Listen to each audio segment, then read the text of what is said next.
Hey, thanks for joining us for Community Christian Fellowship. My name is Nate. I'm one of the teaching pastors here, and we're so glad to have you.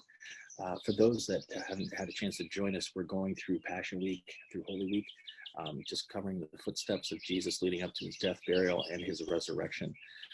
So let us get started. Let me fill you in for those that weren't able to join us.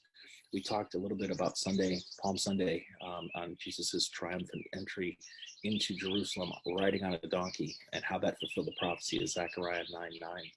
Yesterday, we talked just briefly about the incident of him overturning the tables in the temple, and why was he doing that? Why was his reaction such? Was he justified in doing so? Today, we're going to talk a little bit about his conversation they had on the Mount of Olives and what that looked like. What did it mean for the disciples then? And how do we use that today? What does it mean to us today? And so if you have a Bible, turn with me to Mark 11:20. We're going to be going through that all the way to 13:37 today. This will not take very long. I've kind of highlighted this for you. If you don't have a Bible, I have the slides, so just follow along. Now, remember, Jesus and his disciples already left Bethany. They spent the night in Bethany, and now they're on their way back to Jerusalem. And in coming back, Jesus comes across a fig tree, something that seems to be a little bit off. And so he curses the fig tree for not doing what it should do. But then he does something else. He uses that opportunity to talk to his disciples about faith, the faith that they're going to need, the faith that's going to last, the faith that they're expected to have going forward to carry out the mission. Well, meanwhile, back at the temple, you have the religious leaders that are still reeling, of their last encounter with Jesus after he turned over the tables and ruined everything for them. Why? Because he continued to reveal himself. They're upset because not only he turned over the tables and ruined them financially, but they're upset because he's now starting to come out of being quiet. At one point, Jesus was quiet about who he was, but now he's announcing, there's an announcement of who he is. The children were crying out, calling him Hosanna, and knowing who he was. And so they don't like that at all. Especially what they don't like is the fact that he's calling himself God. That was blasphemous for them, punishable by death. And so these guys are still trying to figure out, what just happened. They carry on a QA session, right, which is absolutely embarrassing for these guys because you're dealing with Jesus. Jesus does some scriptural jujitsu on them, and it leaves them upset. They try to trap him by using the law and what he's trying to teach to say, hey, okay, this guy, now you're in violation of the law. We got to get rid of you. Well, they're frustrated with that because every time they try to do something, Jesus flips it on its head. It isn't too long before they tell him, look, you got to split. You're done. We can't have this anymore. It's time for you to go.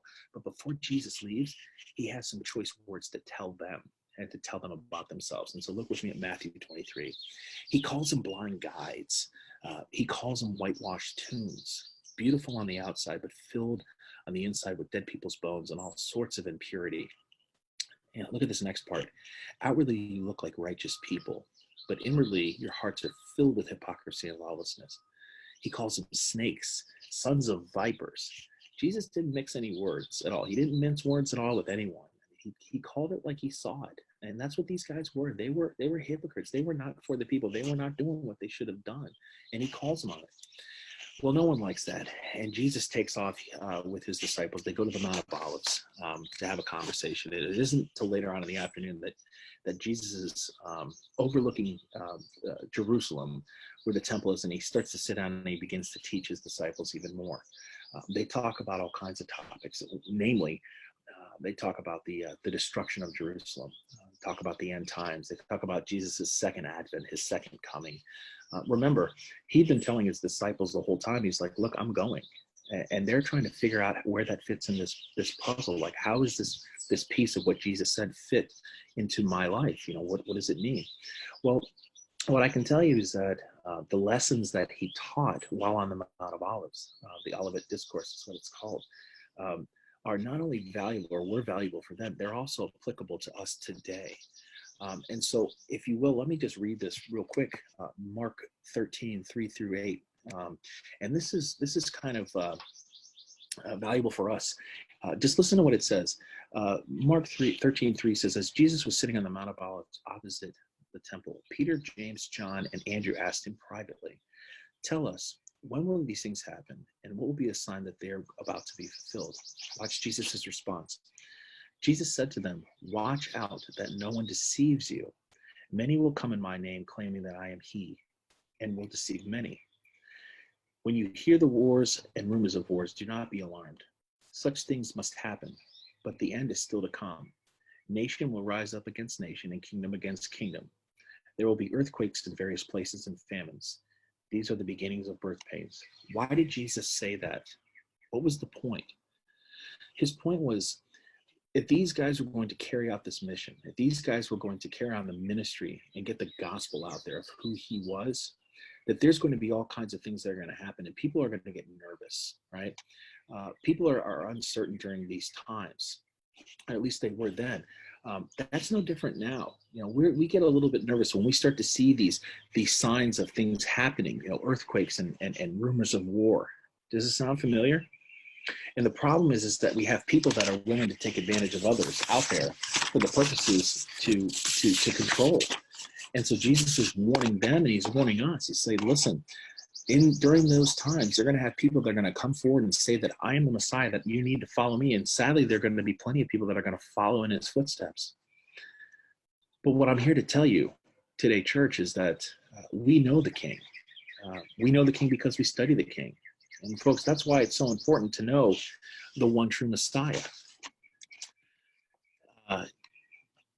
I had to ask you a question, and really just, whoops, hit the wrong slide. I had to ask you a question. It really just I'm doing audio video too. I had to ask you the question, if it came down today, if there was a false Messiah in Jesus, would you know the difference? How would you be able to tell the difference? I mean, Jesus says that many are going to come in my name, is what he says. After spending 2 days in Jerusalem, healing the lame and teaching the disciples and revealing his true identity, I want to invite you to join us tomorrow and see if we can't answer that question, if you can answer that. I want to thank you for your time today. I want to thank you for your time spent with us during Holy Week. If you have any questions, give us a call. I appreciate it. God bless.